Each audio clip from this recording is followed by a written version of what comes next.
Hello students, welcome back to मैंटीज classes. तो आज हम क्लास 12th की हिस्ट्री का अरिहंत का सैम्पल पेपर डिस्कस करेंगे। ये लेटेस्ट सीबीएसई सैम्पल पेपर है, तो ये आपकी तैयारी को और मजबूत करेगा। आप अपने आप को असेस कर सकते हो इस पेपर के माध्यम से। तो यहाँ पे हम डिस्कस करेंगे एमसीक्यू बेस्ड क्वेश्चंस। तो फर्स्ट क्वेश्चन है, which of the following was the main demand of the खिलाफत मूवमेंट। तो यहाँ पे हम बात करेंगे खिलाफत मूवमेंट की। तो खिलाफत मूवमेंट भारत में अली ब्रदर्स ने लीड किया था और ये नॉन कॉपरेशन के पैरेलल में चल रहा था। तो यहाँ पे जो इनकी मेन डिमांड थी वो थी restoration of the caliphate of Turkey, क्योंकि जो टर्की का खलीफा होता था वो पूरे मुस्लिम वर्ल्ड का हेड होता था, तो उसी को अंग्रेजों ने जेल में बंद कर दिया था। तो उसी के लिए यहाँ पे एक मूवमेंट स्टार्ट हुआ था भारत के अंदर, खिलाफत मूवमेंट। तो यहाँ पे हमारा आंसर हो जाएगा सी। ठीक है, नेक्स्ट क्वेश्चन है, Which of the following issues did not contribute to the spread of the revolt of 1857? तो ये है इशू ऑफ कार्ट्रिज। तो ये तो था यहाँ पे जो काउ एंड पिक का जो फ्लैश लगा के कार्ट्रिज के ऊपर जो चीज़ें यूज़ की गई थी, तो उसकी वजह से भी ये रिवॉल्ट का एक कारण था।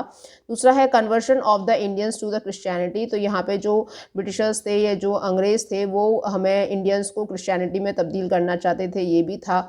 सी है mixing of bones dust in floor. तो यहाँ पे क्या है, जो हड्डियों का चूरा है आटे के अंदर मिलाने की अफवाह भी फैली थी। ठीक है, नेक्स्ट है डिसऑनरिंग द हिंदू वीमेन। तो ये चीज़ नहीं थी, यहाँ पे अंग्रेजों ने इस तरीके की कोई हरकत नहीं की थी कि हिंदू वीमेन को डिसऑनर किया हो। तो ये तो हमारा आंसर हो जाएगा डी। नेक्स्ट क्वेश्चन है, who among the following was the best known ruler of the Satavahanas dynasty. तो ये जो डायनेस्टी है ये बहुत ही वेल नोन डायनेस्टी है। इसके जो सबसे ज़्यादा प्रसिद्ध राजा थे उनका नाम था गौतमी पुत्र श्री सतकर्णी। तो गौतमी पुत्र क्यों बोला जाता है, क्योंकि इनकी मदर का नाम गौतमी था और यही एक ऐसी डायनेस्टी थी जो अपनी मदर का नाम कैरी करते थे अपने नाम के सामने। तो यहाँ पे हम इसका एग्जाम्पल देख सकते हैं, गौतमी पुत्र श्री सतकर्णी। ये 106 AD के बहुत बड़े रूलर रहे हैं और इनको लॉर्ड ऑफ वेस्ट भी बोला जाता है, यानी पश्चिम के भगवान भी इनको बोला जाता है। तो यहाँ पे हमारा आंसर हो जाएगा सी। नेक्स्ट क्वेश्चन को देखते हैं, identified the picture below from the given option. तो यहाँ पे एक पिक्चर दे रखी है। तो ये जो पिक्चर है यहाँ पे ये जो तीर है ये मार रहे हैं, ये महाभारत का सीन है एक्चुअली। तो महाभारत में इस तरीके की जो टेराकोटा की फिगुराइन थी उसको यहाँ दर्शाया गया है। तो यहाँ पे हमारा आंसर हो जाएगा C, terracotta figure depicting a scene from the Mahabharata, क्योंकि ये महाभारत का सीन है जो टेराकोटा फिगुराइन का बना हुआ है। नेक्स्ट क्वेश्चन एक फिलअप है। तो अशोका ने एक पिलर बनाया था जब वहाँ पे विजिट किया था, तो वो है आंसर आपका लुम्बिनी। तो गौतम बुद्धा के डेथ के बाद यानी महापरिनिर्वाणा के बाद लुम्बिनी जो है एक बौद्ध मंदिर बन जाता है। तो वहाँ पे अशोका जो है विजिट करते हैं 249 BC के आसपास। तो वहाँ पे एक पिलर बनाते हैं ताकि वो एक प्रूव रहे कि वो यहाँ पे आए थे। ठीक है, नेक्स्ट क्वेश्चन पे आते हैं, consider the following statement regarding Harappan culture, choose the correct option. तो यहाँ पे हरप्पन कल्चर के बारे में पूछ रहा है, यहाँ पे आपको करेक्ट बताना है स्टेटमेंट कौन से हैं। तो पहला हम देखते हैं, the most unique feature was the development of the urban centre. बिल्कुल कह सकते हैं, क्योंकि अर्बन सेंटर यानी अर्बन सिविलाइजेशन थी हरप्पन सिविलाइजेशन। तो ये बिल्कुल सही है। Second, the settlement were divided into the 2 section, that is Citadel and the lower town. तो जो हरप्पन सिविलाइजेशन थी वो 2 हिस्सों में डिवाइड थी। उनका जो सेटलमेंट था वो 2 हिस्सों में था, एक सिटाडेल था, दूसरा लोअर टाउन था। तो ये भी हमारा बिल्कुल सही है। नेक्स्ट है, drainage system was ordinary and unplanned. ये गलत है। यहाँ पे क्या है, ड्रेनेज सिस्टम उनका बहुत अच्छे से प्लान्ड था। तो उनका जो ड्रेनेज सिस्टम था वो ऑर्डिनरी नहीं था, एडवांस था, और अनप्लान्ड नहीं था, वो प्लान्ड था। ठीक है, तो यहाँ पे ये जो स्टेटमेंट है ये गलत है। नेक्स्ट है, roads were not laid out along a grid pattern. तो यहाँ पे जो रोड्स थी उनकी ग्रिड पैटर्न पे कटती थी एक तरीके, तो इसलिए यहाँ पे 2 स्टेटमेंट जो हैं वो सही हैं और 2 गलत है। तो यहाँ पे फर्स्ट एंड सेकंड सही है, थर्ड एंड फोर्थ गलत है। तो हमारा आंसर क्या हो जाएगा, only first and second are correct. Okay, next question assertion reasoning का है। तो यहाँ पे असर्शन देख लेते हैं आपका, Ashoka inscribe his message to his subject and official on the stones of his. ये सही है। अशोका क्या करते थे, अपने जो भी धम्मा के मैसेजेस हुआ करते थे उनको स्टोन्स पे, उनको दीवारों पर लिखवा देते थे। और जो रीज़न है, he wanted to proclaim that religious should be followed by all. ये गलत है, क्योंकि ऐसा कुछ भी उन्होंने ऐसे घोषणा नहीं की थी कि जो धर्म मैं अपना रहा हूँ वो सारे के सारे लोग वही धर्म को अपनाएं, क्योंकि इन्होंने ऐसी कोई बाउंडेशन नहीं लगाई थी कि सभी लोगों को एक ही धर्म अपनाना है। ठीक है, तो यहाँ पे A is true but R is false हमारा आंसर हो जाएगा। नेक्स्ट क्वेश्चन देख लेते हैं, identify the craft centre related to the Harappan civilisation with the help of the given information. तो यहाँ पे क्राफ्ट सेंटर के बारे में पूछ रहा है हड़प्पन सिविलाइजेशन के। तो यहाँ पे जो ये वाली स्टेटमेंट है ना, ये सही होने चाहिए इसके साथ, ठीक है। तो both are near the coast, तो ऐसी कौन सी दो प्लेसेस थी जो कोस्टल एरिया के पास थी, and they were specialised for making the shell object. तो जहाँ पे कोस्टल एरिया है वहाँ पे शेल मेकिंग तो ऑलरेडी मिलेगी, क्योंकि वहाँ पे शीप शंकियाँ वगैरह ये सब मिलते हैं। तो यहाँ पे हम इसके ऑप्शंस देख लेते हैं। पहला है चन्नूदड़ो एंड मोहनजोदारो, तो ये तो कोस्टल एरिया के पास नहीं थे, ठीक है। ठीक है, नेक्स्ट है नागेश्वर एंड बालाकोट, तो ये बिल्कुल कोस्टल एरियाज के पास थे, तो यहाँ पे हमारा आंसर हो जाएगा Nageshwar and Balakot. Next Harappa and Lothal, ये भी नहीं थे, एंड भरूच एंड धौलावीरा ये भी नहीं थे, क्योंकि ये यहाँ पे रिवर्स पाई गई हैं लेकिन कोस्टल एरियाज नहीं पाए गए हैं। नेक्स्ट क्वेश्चन है, who wrote the book Kitabul Hind. तो किताबुल हिंद को तहकीक हिंद भी बोला जाता है, तो ये अलबरूनी के द्वारा लिखी गई बुक है। तो अलबरूनी जो है ये पहले ऐसे मुस्लिम स्कॉलर रहे हैं जिन्होंने हमारे ब्राह्मणिकल टेक्स्ट को भी पढ़ा है, जिनको संस्कृत भी आती है, और ये हमारे देश में आके काफ़ी सारी लैंग्वेजेस के बारे में फाइंड आउट करते हैं, क्योंकि इनको ऑलरेडी आती थी। नेक्स्ट क्वेश्चन है, choose the correct option from the following statement with the reference of the Magadha empire. तो मगधा एम्पायर एक बहुत ही पावरफुल एम्पायर था 60। तो यहाँ पे हम इसके बारे में देख लेते हैं कि कौन सा स्टेटमेंट जो है वो करेक्ट है। तो initially Pataliputra was the capital of Magadha, ये गलत है, क्योंकि राजगीर उसकी पहली कैपिटल हुआ करती थी। बी है, Chandragupta was one of the early ruler Magadha who ruled in 6 BCE। तो सबसे पहले जो रूल किया था मगधा पे वो हर्यक डायनेस्टी थी, यानी बिंबिसार थे, तो चंद्रगुप्त नहीं थे, ये मौर्यन डायनेस्टी के रूलर थे, तो यहाँ पे ये भी गलत हो जाएगा। नेक्स्ट है, Magadha became the most powerful Mahajanapada in the 6th BC, ये बिल्कुल सही है, क्योंकि डी बोल रहा है Ashoka was the founder of Mauryan dynasty. तो अशोका फाउंडर नहीं है, हाँ अशोका जो है उनके डिसेंडेंट है मौर्यन डायनेस्टी के, लेकिन फाउंडर नहीं है। फाउंडर कौन है? चंद्रगुप्त मौर्य। नेक्स्ट क्वेश्चन देख लेते हैं, read the following statement carefully identify the place where his dargah located from the given option. तो यहाँ पे दरगाह के बारे में पूछ रहा है, तो आपको बताना है it is a dargah of the Sheikh Moinuddin Chishti. तो ये कौन सी दरगाह के बारे में बोल रहा है, ये हमें बताना है कि मोइनुद्दीन चिश्ती की दरगाह है। और Akbar visited this place many times, तो ऐसी कौन सी प्लेस है जहाँ पे अकबर ने मैनी टाइम्स विजिट किया था? एक्चुअली 14 टाइम विजिट किया था मोइनुद्दीन चिश्ती की दरगाह में, जो कि अजमेर में लोकेटेड है। तो हमारा आंसर इसमें हो जाएगा सी, अजमेर, ठीक है। नेक्स्ट क्वेश्चन है, which of the following country was source of the cotton after the break of American civil war in 1861।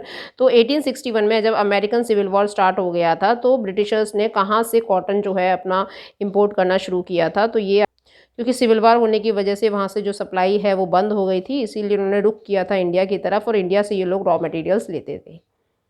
Next question है, मैच द फॉलोइंग। तो यहाँ पे आपको कुछ लिस्ट दे रखी हैं, तो लिस्ट 1 को लिस्ट 2 से आपको मैच करना है।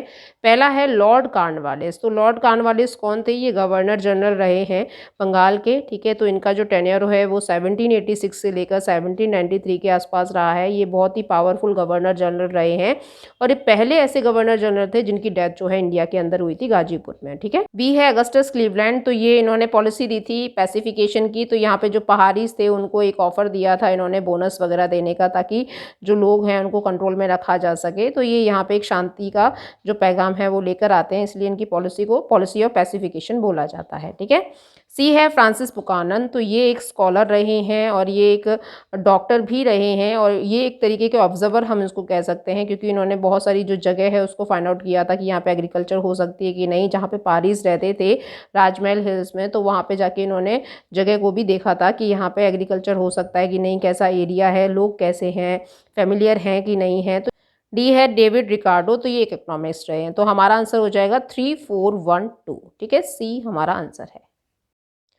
नेक्स्ट 14 क्वेश्चन पे मूव करते हैं। Who among the following led the flag of revolt 1857 against the British in Bihar. तो बिहार में जो रिवॉल्ट है उसको किसने लीड किया था? ये लीड किया था कुंवर सिंह ने, ठीक है। तो जो प्लेसेस हैं 1857 की, मोस्टली क्या है, ये सेंट्रल इंडिया के अंडर में आती हैं, जैसे आपका झांसी हो गया, कानपुर हो गया, है ना, आपका मेरठ हो गया, और ये लखनऊ हो गया, बिहार हो गया। बिहार के भी कुछ ऐसे एरियाज हैं, कुछ डिस्ट्रिक्ट्स हैं, ये सब उसके अंडर में आते हैं। नेक्स्ट क्वेश्चन एक फिलअप है, the dash was amount assessed and dash was the amount collected by the Mughal kings as a land revenue। तो यहाँ पे बता रहा है कि कौन सा अमाउंट जो है उसको असेस्ड किया जाता था, उसका क्या नाम था, और कितना अमाउंट जो है कलेक्ट किया जाता था उसका क्या नाम था। तो यहाँ पे आंसर आ जाएगा आपका जमा एंड हासिल, यानी कितना अमाउंट जो है वो असेस किया जा रहा है, यानी अंकित किया जा रहा है कि इतना लेंगे, लेकिन असली में कितना हासिल होता था, यानी कितना कलेक्ट होता था, ठीक है। तो ये मुगल एम्पायर के समय पे अपनाए जाने वाली लैंड रेवेन्यू सिस्टम था, jama and hasil. Next question है, who among the following travelled in the Vijayanagar empire in 15th century and was greatly impressed by the fortification of the empire. तो ऐसे कौन से ट्रैवलर थे जो बहुत ज़्यादा इंप्रेस हुए थे विजयनगर के फोर्टिफिकेशन से, क्योंकि उन्होंने 7 लाइन फोर्टिफिकेशन कर रखा था। सबसे सेंटर में आपका रॉयल एम्पायर होगा, फिर उसके बाद क्या है, एक लाइन जो है वो आपकी सिटी की होगी, फिर एक लाइन जो है वो आपके एग्रीकल्चर की होगी, गार्डन की होगी। तो इस तरीके से 7 फोर्टिफिकेशन कर रखे थे, तो उससे बहुत ज़्यादा इंप्रेस होते हैं अब्दुल रज्जाक। ठीक है, नेक्स्ट क्वेश्चन पे आते हैं। Abdul Fazal was a court historian of which of the following Mughal emperor. तो अब्दुल फजल जो है इन्होंने क्या लिखा था, इन्होंने अकबरनामा लिखा था। ये 9 रत्नों में से एक थे, इसमें हमारा आंसर हो जाएगा अकबर। तो नेक्स्ट क्वेश्चन एक फिलअप है, तो Dussehra festival was held with a great Prestige and power in dash. तो यहाँ पे हो जाएगा महानवमी डिब्बा। तो ये एक तरीके का स्टोन का प्लेटफॉर्म था जहाँ पे सारे जो इनके 9 दिन चलने वाले जो ओकेजन्स हैं उसको हेल्ड किया जाता था। यानी हमारे जो नवरात्रे होते हैं ना एक तरीके से, फिर लास्ट दिन 10वें दिन जो दशहरा मनाया जाता है, तो उसी तरीके से यहाँ पे भी जो इस फेस्टिवल को हेल्ड किया जाता था, ये हम्पी के अंडर में एक बहुत बड़ा स्टोन का प्लेटफॉर्म हुआ करता था जहाँ पे सारी चीज़ें मनाई जाती थी। ओके, तो हमारा आंसर हो जाएगा डी।